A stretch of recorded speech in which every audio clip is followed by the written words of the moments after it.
Everybody came out pretty well last night. Nothing,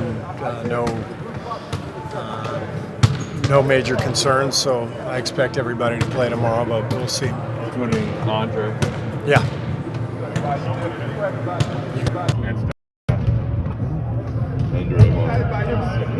Everybody. Just making sure. You said Andre maybe struggled a little bit last night. What's that? You said Andre maybe struggled a little bit getting back on the court, getting his legs under him last night. What do you need to see from him? Just making progress, I guess, on the floor.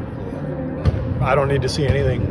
I know Andre pretty well, obviously, and he's a great player. And anytime you take a month off with injuries, you come back, it takes a little time to get some rhythm. So he'll get his rhythm. It seemed like the shots you were short on everything, so that's obviously a sign, just the legs getting. Yeah, I mean that was the story of the game. Was just our shooting wasn't quite there.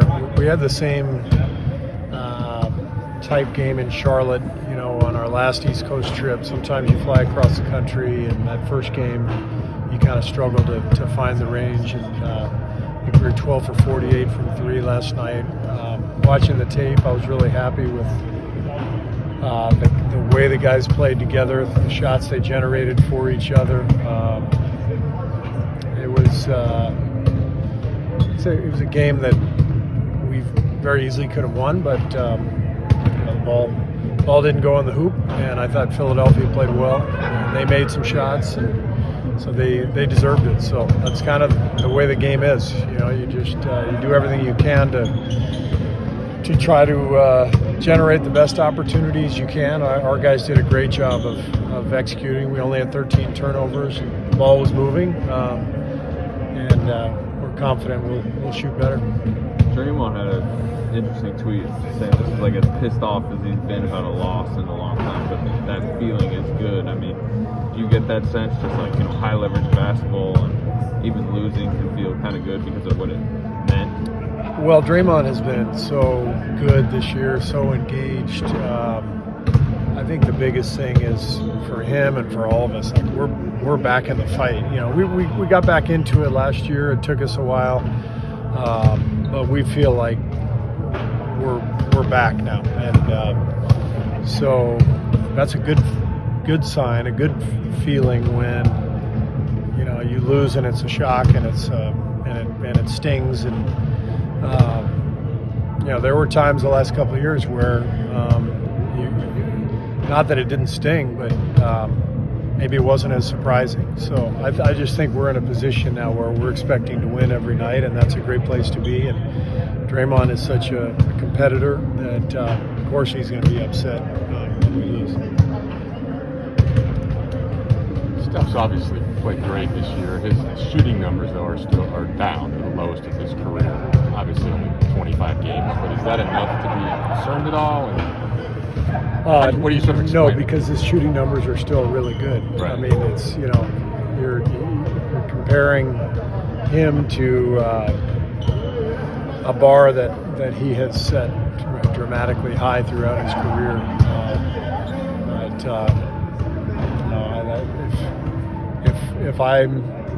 If the thing I have to be most worried about is Steph Curry's shooting, then I think we're in a pretty good place as a team. You guys haven't lost 2 in a row all season. Is there anything special that goes into that? There is. I mean, of all the things we accomplished during this run, I think the most impressive stat is we set the all-time record for most consecutive games without losing 2 in a row. It's like 130-something, Raymond? 35, 145, right in that range. And it was, it shattered the record. I think Utah had the record from the Stockton Malone teams, and it was like 80 or 90 or something like that. So, yeah. If Raymond were better at his job, he'd have those numbers. Exact number. Exactly. We were all thinking that. Yeah, we all were. We all were, but it was relevant. he's like an aging pitcher who no longer has his fastball. He's trying to rely on cutters and Dribbling on the corners. Yeah, he's nibbling the edges, but sometimes that's not enough. Best quote of the night. He's an easy target. He is, right. It's almost too easy. It really is. Yeah. You use more baseball metaphors than basketball metaphors. Yeah, I know. You know me. You could ask him to comment on the banner up there if you'd like. Yeah, he can't stop talking about Wichita State. Oh, God. Yeah. More Wichita State. Why is that? All I know is I signed on Twitter once this year, and he was wearing an Arizona hat. So Right? And he should be jumping on the bandwagon because the Wildcats They are won back. yesterday, yeah. We are back, baby. What went into developing that identity over the last, Which identity? bouncing back? Oh, yeah. Sorry, I got sidetracked on picking on Raymond. I think it's just the general competitive nature of our team, and I think it's maybe something that has gone overlooked a little bit when people focus on the shooting, or they'll focus on Draymond's defense. They'll focus on the skill, but the competitiveness of these guys means that they hate losing, and they tend to bounce back really well from a loss because of that character and that desire to right the wrong. Is some of that connected with, you mentioned Draymond's tweet, sort of being openly pissed about losing.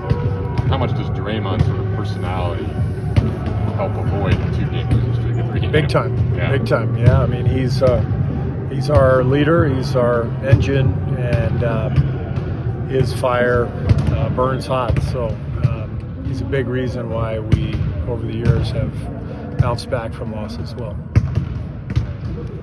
Hey Steve, I don't mean to go too far back in time, but like the San Antonio Spurs, you needed energy, but Kuminga and Moody stayed down in G League.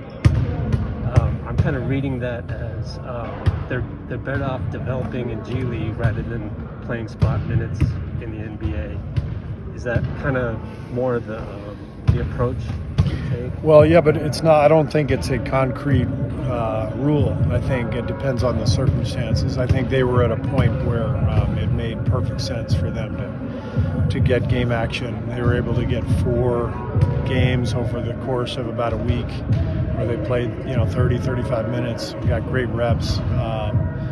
So that was really important for them.